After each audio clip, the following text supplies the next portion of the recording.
For this week's Inspiring 815, we're following a powerful story of one mother who turned her great loss into a mission to ensure that no other parent will go through the same pain she went through. 13 WRX's Dylan Valencia has this week's Inspiring 815. Yeah, that's right, Manny. Well, many in the state line might have heard of Marshmallow's Hope, a nonprofit that provides counseling services to children between the ages of 9 and 26. But many might not know the why behind their mission.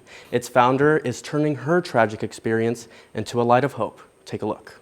For months, I blamed myself. Like, what could I have done differently as his mom? How did I fail him? How did I not see this? Laura has asked the questions that no other parent should have to ask. It got terribly dark for me, I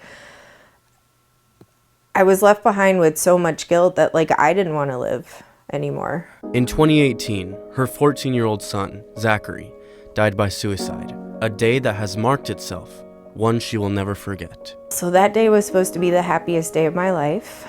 Again, I was a single mom of 3 and I had just been approved for my dream home. While I was at the farm signing the earnest money check to move forward with the sale, Zachary was at our home in Loves Park ending his own life. Laura didn't know the warning signs and now is on a mission to bring awareness through Marshmallow's Hope. He had the greatest sense of humor. He loved to laugh. He loved to make other people laugh. The nonprofit aims to provide therapy services to children between the ages of 9 and 26. Started working with parents, trying to find different resources. How do we get these kids the mental health treatment that they deserve, that they need? Laura's main goal is for parents to know the warning signs. You think, oh, my kid's just being a teenager, but really there's red flag signs telling you that there is something more severe happening with them. And your child, it's not a cry out for attention, it's a cry out for help.